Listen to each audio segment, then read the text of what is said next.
Hi everyone, my name is Abhuraj Garakapati. Welcome to my YouTube channel Amazing Abhay.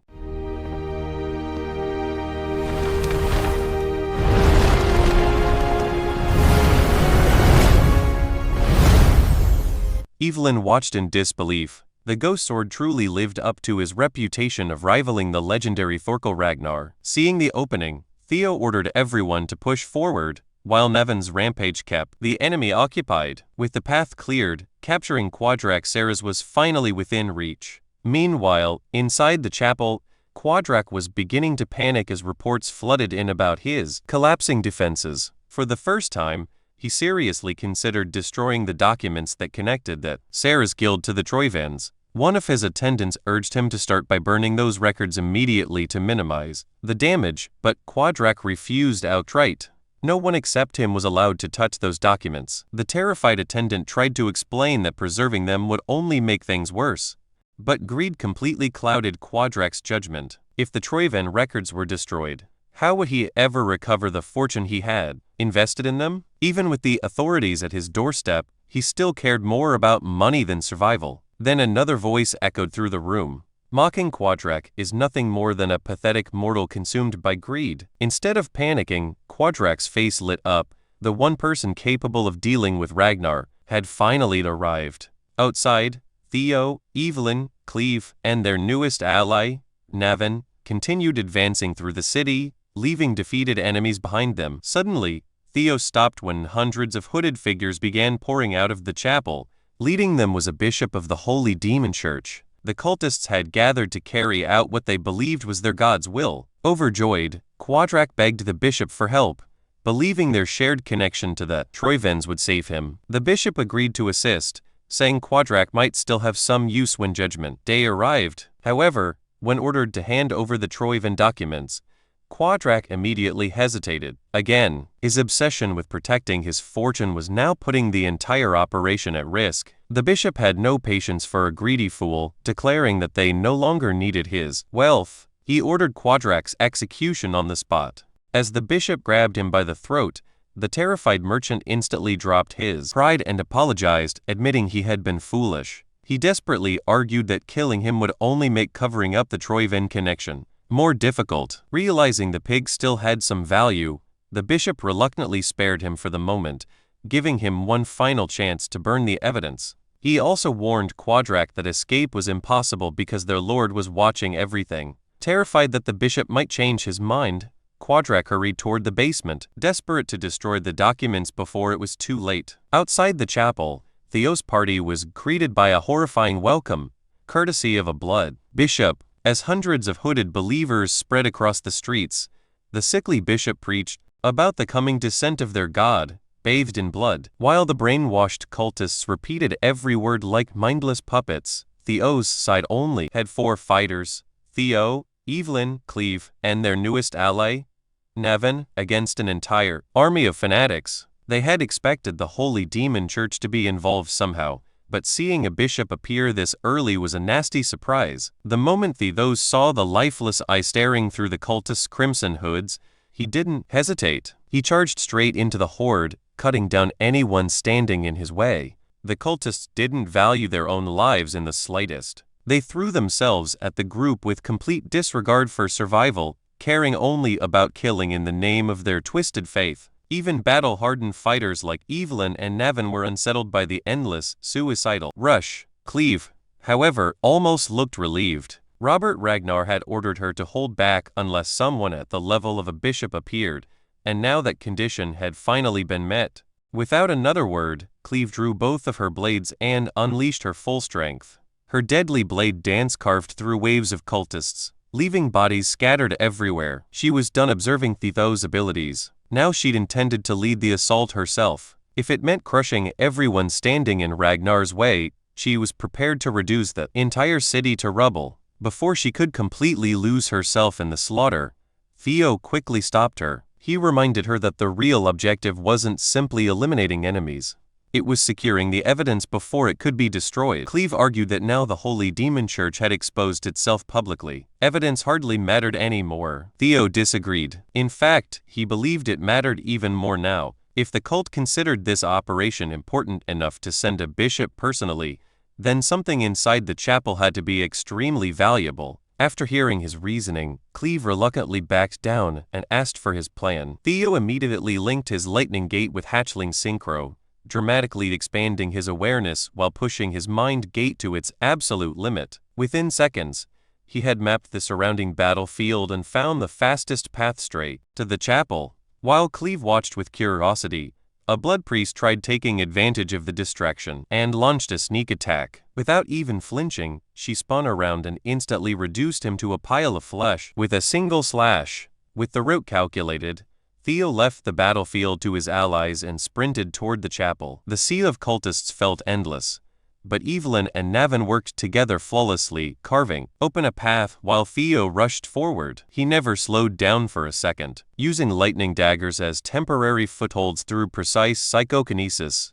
He literally launched himself through the battlefield from blade to blade. He even named the brand new movement technique, Lightning Dragon Rapid Propulsion, Dragon Gate. While speeding toward the chapel, Theo quickly analyzed the situation and concluded that the responsibility of destroying the evidence had almost certainly been given to Quadrak Ceres himself. After scanning the building with hatchling synchro, he easily pinpointed the guildmaster's exact location, allowing the fourth scenario quest to continue. Meanwhile, the battlefield behind him turned into an unexpected rivalry. Fighting side by side, Evelyn and Navin formed a terrifying duo that tore through cultists with ease. Never one to stay humble, Navin proudly introduced himself as Lord Theo's new first sword. The moment Evelyn heard that title, her expression immediately changed. Navin noticed and shamelessly doubled down, saying he'd only settle for being second sword if Cleve were his competition. As for Evelyn, he believed he was clearly the superior swordsman. To prove it, he effortlessly cut down several cultists who had been sneaking up behind her. Rather than arguing, he proposed a competition. Whoever killed more cultists would earn the title of Theo's first sword. Evelyn initially dismissed the idea as childish and refused to participate, but when Navin teased her for being scared of losing, she completely snapped. She immediately stole one of his kills in an incredibly brutal fashion, making it crystal clear she wasn't backing down. Watching her fight with the power inherited from the Tempest God's legacy, Navin couldn't help but grin. Instead of feeling annoyed, he was genuinely excited.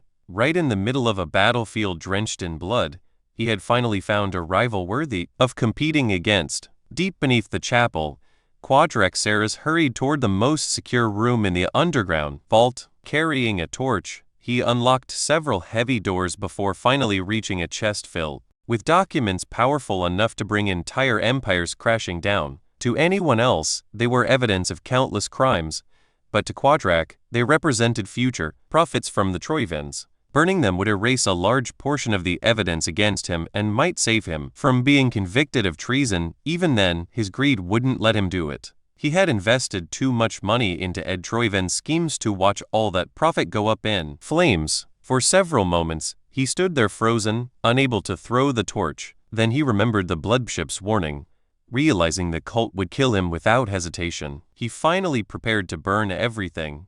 But before the flames could touch the documents, Theo burst into the room like a bolt of black lightning and stopped him just in time. The moment Quadrak saw Theo, every emotion imaginable flashed across his face. Desperate to survive, he immediately begged for mercy. Theo didn't entertain a single excuse. With lightning crackling through the room, he declared Quadrak guilty of treason against the Ragnar clan and executed him on the spot. With the corrupt guildmaster dead, Theo's fourth scenario quest, Ties of Evil from a Past Life, was officially completed. After securing the room, Theo began searching through the mountain of documents. At first, he couldn't understand why the Holy Demon Church had deployed an entire bishop just to protect paperwork. The secret trade ledger he had already recovered was enough to expose Ed Troive as a traitor. But Theo wasn't satisfied with merely implicating the Sky Dragon. He wanted to destroy the entire Troiven clan beyond recovery. As he searched through countless files, one document strangely caught his attention. It was titled Rose Palace Investigation Report. Inside were Ed Troiven's own handwritten notes regarding the primordial dragon relics. Before we move ahead, please take a second to like on this video. A like tells me that you enjoyed this topic. Your support helps amazing Apai grow naturally. According to the report, Ed had already obtained 2 relics, and believed another one was hidden inside Rose Palace, Theo's former home. In that instant, everything from Theo's previous life finally made sense. The discrimination, the false accusations, and the miserable fate that awaited both him and his mother had never been random. The report contained direct orders to eliminate Cecilia and Theo Ragnar, simply because they might possess a relic. Reading those pages pushed Theo's hatred for Ed Troyvan to a level it had never reached before. He quietly tore out every page, mentioning himself and Cecilia, before forcing himself to calm down. Revenge would mean nothing if he lost his composure now. While continuing his search, Theo uncovered an even greater prize. Hidden alongside the documents were 2 more cube-shaped primordial dragon relics that the Troyvans had spent years collecting. By hiding all of their greatest secrets in one place, they had unknowingly handed Theo an unbelievable reward. Meanwhile, above ground, Evelyn and Navin continued holding the line against endless waves of blood cult fanatics. During the fight, Evelyn remembered watching Navin play second in the blooming ceremony 7 years earlier, before disappearing from the public eye. Navin was genuinely touched that someone still remembered him, but he quickly returned to teasing Evelyn, proudly reminding her that he was still winning their competition to become Lord Theo's first sword. Determined to wipe that smug grin off his face, Evelyn unleashed powerful wind blasts, using techniques inherited from the Wind Under God, instantly evening the score between them. Their friendly rivalry was suddenly interrupted when the Bloodship's right-hand man ambushed Navin with a massive axe. Navin barely avoided getting crushed, escaping at the last possible moment. The powerful cultist swore he would never allow their god's grand plan to fail. Without missing a beat, Evelyn and Navin agreed that whoever killed this new enemy would officially earn the title of Theo's first sword. Both charged in, aiming to finish him instantly. Before either of them could land the killing blow, Selfard suddenly crashed into the battlefield, atop his giant wyvern, slamming the cultist into the ground and pinning him beneath the beast's claws. Proud of his dramatic entrance, Selfard expected praise. Instead, both Evelyn and Navin glared at him for stealing their kill. Moments later, the rest of the White Armored Dragon Cavalry's 5th platoon arrived. After receiving reports about the alliance between the Holy Demon Church and the Ceres Merchant Guild, the city square immediately transformed into a full-scale battlefield, with wyverns tearing through the enemy ranks. The cultist's overwhelming numbers no longer mattered. As his followers were slaughtered around him, the Bloodship continued praying for the birth of a new sun beneath the blood-red sky and the arrival of the end times. Unknown to everyone else, Cleve had already dealt with him while nobody was paying attention, leaving the bishop crippled and driven completely insane. With the cavalry's reinforcements securing the battlefield, it only took a few more hours to wipe out the remaining cultists and restore peace to the region. With the battle finally over, the White Armored Dragon Cavalry traded swords for paperwork. Instead of hunting cultists, everyone, including Evelyn, was stuck helping the citizens recover from the damage caused by the brief war. To the dragoons, this desk job felt far more painful than fighting on the battlefield. Most of them would rather go back to cutting down enemies than spend another minute filling out compensation forms. Surprisingly, Erica Lanka turned out to be the perfect person for the job. Despite looking like a total brute, she was incredibly organized and efficient. Her brother Hulkus also enjoyed helping civilians process compensation for their damaged homes and property. Evelyn, however, was having the exact opposite experience.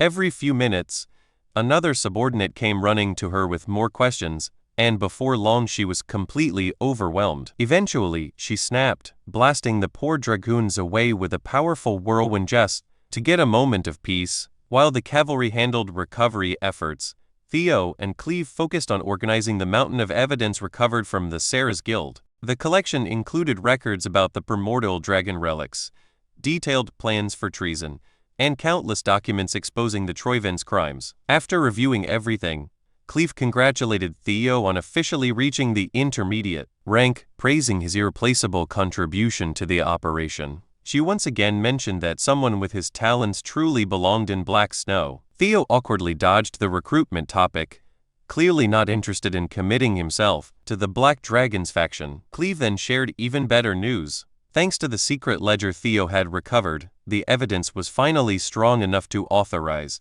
The arrest of Ed Troyven. Black Snow's elite arrest team had already been dispatched to the capital to capture the Sky Dragon, but before they could celebrate, a messenger burst into camp with urgent news. The operation had gone horribly wrong. Ed Troyven had been hiding his true strength all along. Now that his cover was blown, he no longer had any reason to hold back. He unleashed his full power, cutting through Black Snow's elite forces and leaving a trail of bodies behind him. Although Ed knew revealing his strength wasn't the smartest long-term move, he believed crippling Black Snow was worth the cost. He bitterly admitted that Theo Ragnar had completely ruined every plan he had spent years preparing. The Camilla Palace, action, the Dragon Slayer sword, and now the Sarah's Guild, one after another. Everything had fallen apart because of the very person everyone once called Ragnar's biggest fool. Ed's frustration had finally reached its limit, but instead of giving up, his hatred only grew stronger. Even though he had lost the Dragon Slayer's sword, he revealed that he had already secured a replacement powerful enough to continue his plans. Returning to his father, Ed prepared to obtain something capable of turning the entire situation back in the Troyven's favor. The war between Theo and the Troyven family was far from over. With the Sarah's incident resolved, Theo finally returned home to Camilla Palace. The estate was unusually lively, packed with nobles being measured and fitted for luxurious clothing. Kirsten wandered through the overwhelming chaos, barely able to navigate the endless stream of tailors and workers. If Cecilia hadn't found her, she probably would have gotten completely lost. Excitedly, Cecilia explained that she had started a brand new luxury fashion business using premium fabrics and precious jewels. She enthusiastically rambled about every detail of her new venture, but Kirsten barely heard a word. She was too busy admiring how genuinely happy her daughter looked. Cecilia's bright smile made her seem more radiant than any jewel in the palace. However, Kirsten hadn't come just to visit. She had important news. The moment she mentioned hearing rumors about Rose Palace, Cecilia's expression instantly changed, fearing the worst.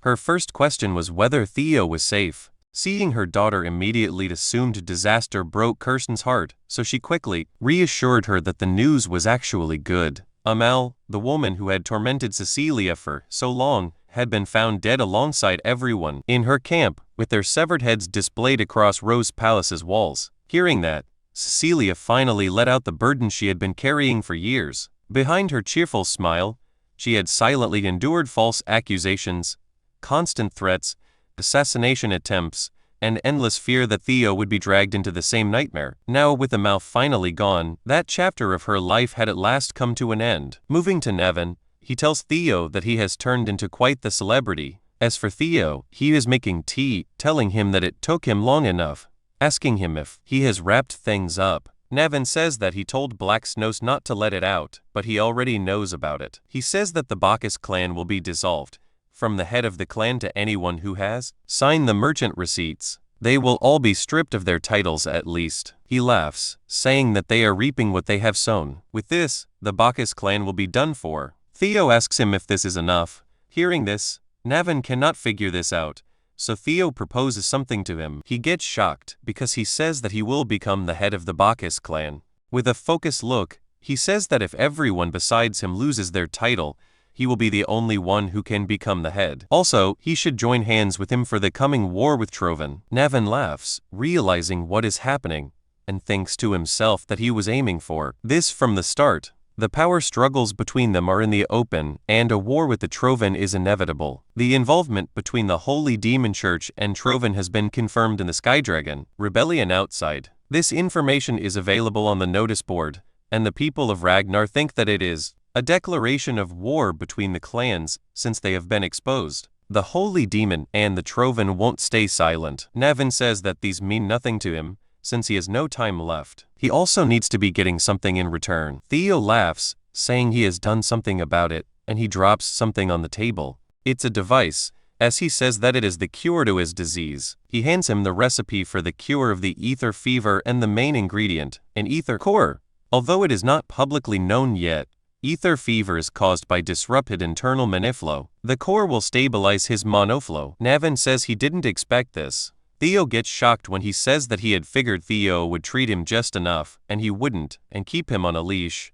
Then suggests that he take what he wants. And before we move ahead, please take a second to share on this video. Sharing helps this video reach friends who may also enjoy anime, gaming, travel, cricket, chess, career basics, or personal stories. Your support helps Amazing Abhai grow naturally. Then run away. Theo says he wouldn't mind if he did. Right now, the way Ragnar's obsession with power has a lot of problems. Both of them are victims of that culture, after all, and he doesn't want to dominate all this through strength, but trust alone. Hearing all this, Navin remains quiet. What Theo wants to build is not oppression or pressure, but trust. As he picks up the teacup, he says that he tried not to look down on Theo for being young, but not an immature romantic. After drinking his tea, he took out his sword, saying that he was Navin Bacchus of the Bacchus clan, and swears to serve him as the sword of Theo Ragnar. He says, if this is enough for him, and Theo says that it is more than enough. After dealing with him,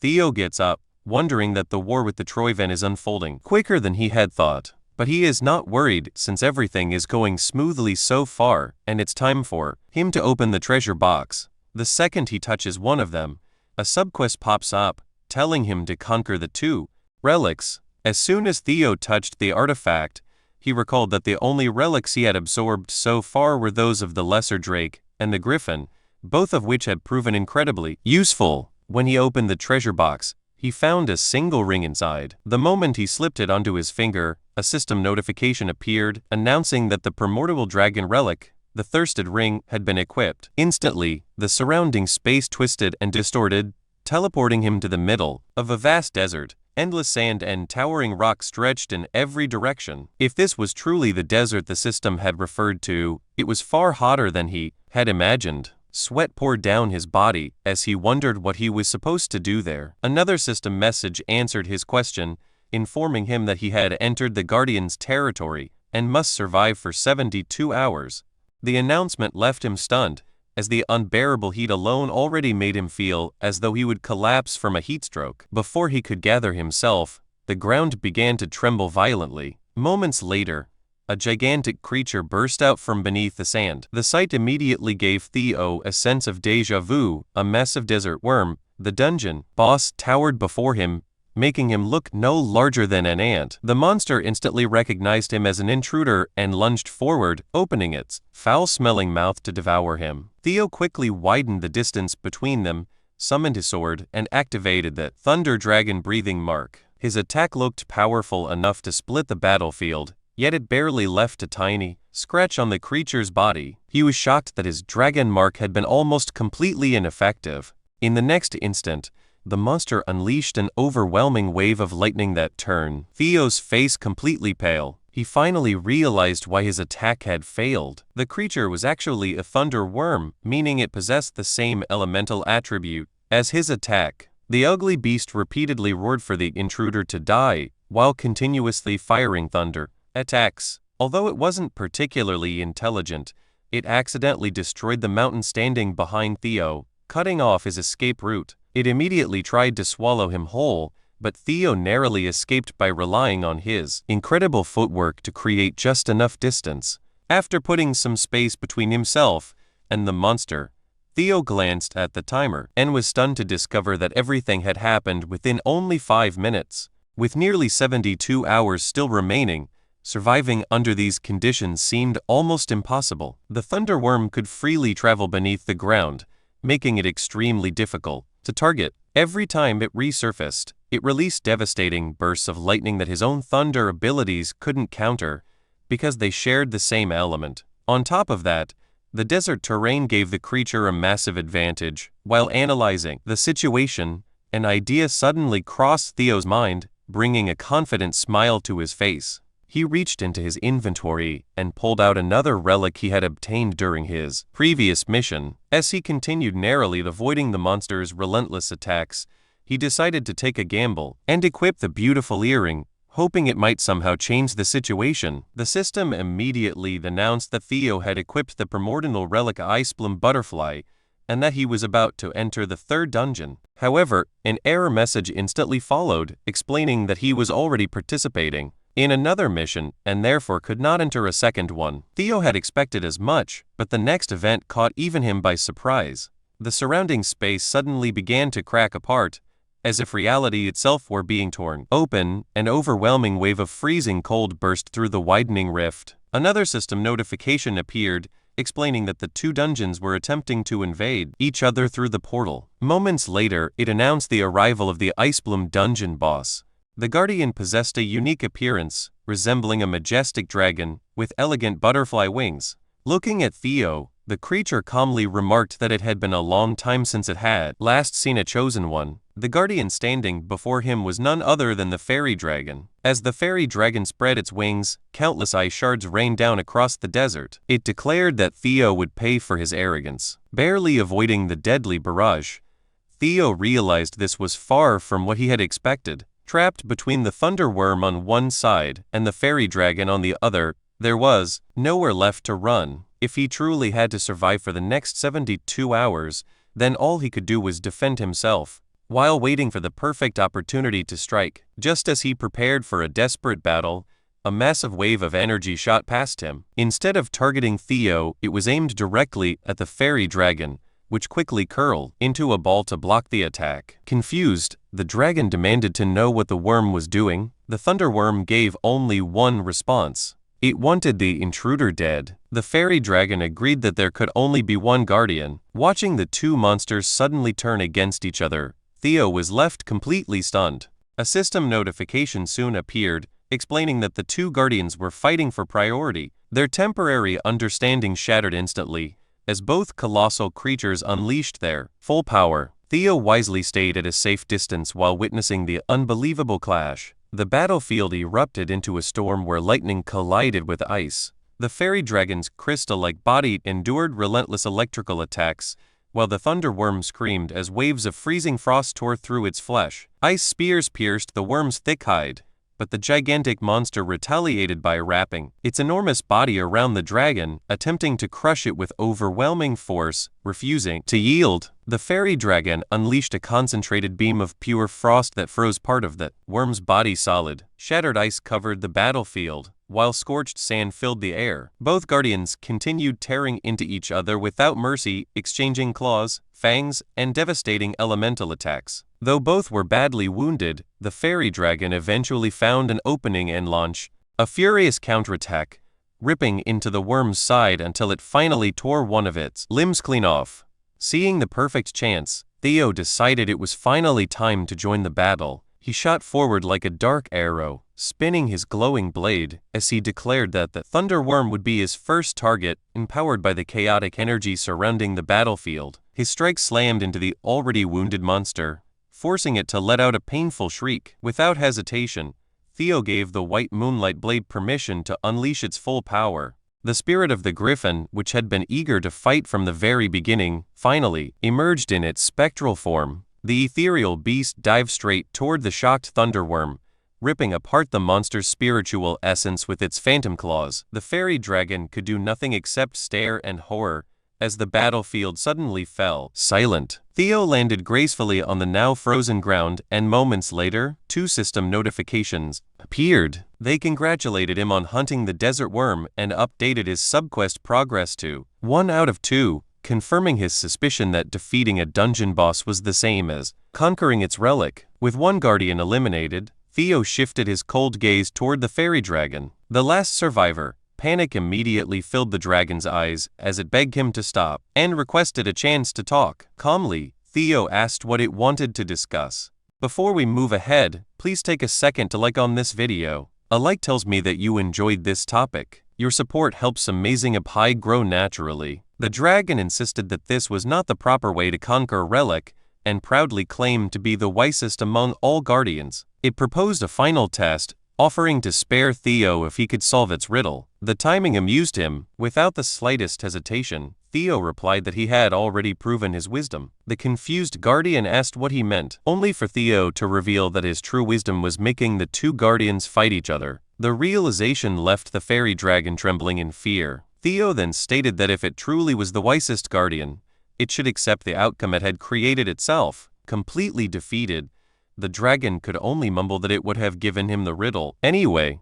A final flash of light engulfed its body, and another system notification appeared, congratulating Theo on successfully hunting the fairy dragon. Soon, Theo found himself back in his room, with the 2 open relic boxes resting on the table before him.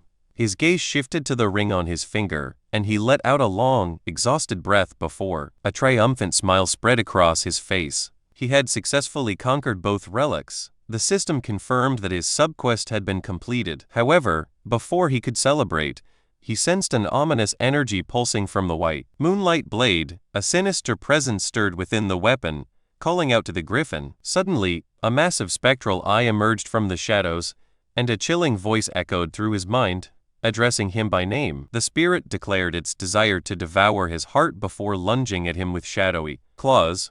Theo instinctively grabbed hold of the manifestation, struggling to keep it under control. Only then did he realize his terrible mistake. The blade had always craved flesh, and after returning from the relics, it must have absorbed the souls of both guardians. The corrupt energy exploded from his arm, as the griffin proudly declared that it had consumed both souls and had become far stronger than before. If nothing changed, Theo himself would soon be swallowed by its power. Darkness rapidly engulfed him until his entire world shrank into a black sphere, floating within an endless void. When he finally regained consciousness with a sharp guess, he found himself standing inside a strange, colorless space. The shadows around him slowly gathered together, revealing the spectral forms of the guardians he had defeated. It quickly became clear that he was now trapped inside the griffin's stomach. The fairy dragon explained that the griffin had finally succeeded in swallowing him, and warned that it would soon devour his heart as well. The guardians mocked him for being a foolish chosen one, who had sought their power without even being able to control a single relic. Remaining calm, Theo simply asked what would happen once his heart was eaten. The fairy dragon answered without hesitation that he would die. The desert worm added that guardians themselves never truly died. They would merely return to their relic forms and wait for the next chosen one, while only Theo would disappear forever. After remaining silent for a moment, Theo reminded them of the mission entrusted to them by the ancient dragon. His words immediately caught both guardians off guard. He pointed out that their true duty was to assist the chosen one in defeating the nameless monarch, and if they allowed him to die, the entire world would once again fall into ruin. He accused them of abandoning that responsibility, and questioned whether they only cared about themselves. Furious, the fairy dragon accused him of bluffing by using their master's name, and threatened that they could simply wait for another chosen one. Unfazed, Theo challenged them to kill him immediately if that was truly what they wanted. He calmly stated that if they wished to witness the world's destruction because of their own failure, then they should go ahead. His fearless response left both guardians speechless. The silence was finally broken when the desert worm's crystal prison shattered. Both guardians reluctantly admitted defeat. The worm praised Theo's courage, while the fairy dragon admitted that it admired his confidence. Deciding to help him, the dragon announced that it would open a path for his escape, while the worm promised to do the same. A swirling portal gradually formed before Theo, and the guardians explained that opening the way was all they could do. Everything else depended entirely on him. Without wasting a second, Theo leaped into the portal, determined to teach the griffin a lesson. He emerged within another part of the creature's internal world, just as the griffin prepared to swallow the glowing orb that represented Theo's core consciousness. Convinced victory was within its grasp, the spirit suddenly let out a painful cry as Theo burst out from within, driving his own essence straight through the griffin. The spirit writhed in agony before collapsing in disbelief, unable to understand how Theo had escaped its stomach. Looking around wildly, it immediately accused the other guardians of helping him and abandoning their pride. Theo responded by grabbing the griffin's beak, silencing it. He reminded the talkative guardian that their relationship had begun through subjugation, not negotiation. Although the griffin pleaded for a chance to talk, Theo explained that constant fighting among the guardians would only weaken them all. After a moment of consideration, the griffin finally calmed down and accepted his reasoning. Just then, another familiar presence appeared. The lesser drake, the very first relic Theo had obtained, materialized before everyone and greeted the chosen one. It asked whether the other guardians had forgotten about it before revealing that previous chosen ones had often controlled multiple relics by allowing the guardian spirits to keep each other in check. Curious, Theo asked about those former chosen ones, but the lesser drakes simply replied that it was knowledge he did not need yet. Instead, it assured him that every guardian would help him grow stronger from this point onward, and that they were eager to see what kind of path he would carve for himself. The scene shifted back to Theo's room, where new system notifications appeared. The fairy dragon's blessing granted enhanced immunity, while the worm meter buff increased both his resistance and attack power. At the same time, the corrupt darkness surrounding the white moonlight blade completely disappeared. Theo staggered slightly as the exhausting ordeal finally came to an end. He hadn't expected the guardians to survive within him instead of disappearing, but his attention soon returned to the blade, resting peacefully on his desk. Its sinister aura had vanished completely. Picking it up, Theo quietly reflected that everything had ultimately worked out for the best. Thanks to everything that had happened, he now possessed a far deeper understanding of the ancient dragon's power. As he gathered the relic boxes, he realized that whether the guardians accepted it or not, their future was now inseparably tied to his own. Meanwhile, in a desolate, snow-covered graveyard filled with countless swords, two powerful figures stood facing each other. Robert Ragnar, known as the Black Dragon, asked Kyle Ragnar whether he truly intended to recognize Theo as a successor candidate. Kyle calmly confirmed it before asking if Robert was concerned because Theo was a regressor.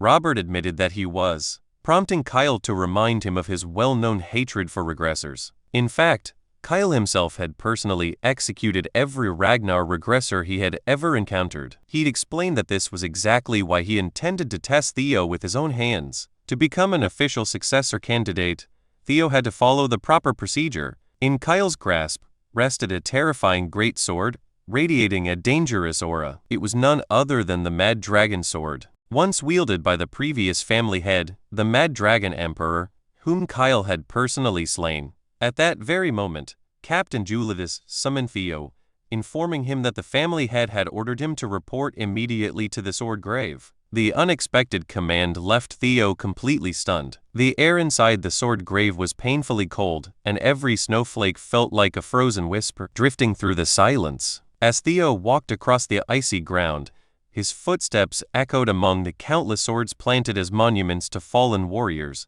Unlike his previous visit, the oppressive atmosphere felt far heavier. He finally understood why. The resentment lingering within the grave had become far more intense because he himself now carried far greater burdens. Remembering his father's words from their last meeting, a grim smile briefly appeared on his face as their meaning finally became clear. Before long, Kyle Ragnar stood before him. Theo immediately dropped to one knee to greet the family head, but Kyle dismissed the formalities and began listing Theo's recent accomplishments. With frightening precision, he mentioned the instructor, his brother Action, the execution of the Master of the Rose Palace, the destruction of the Ceres Merchant Group, and the near-complete elimination of the Central Intelligence Bureau. He then revealed that every one of them had cried out Theo's name in their final moments, words that struck Theo like a physical blow.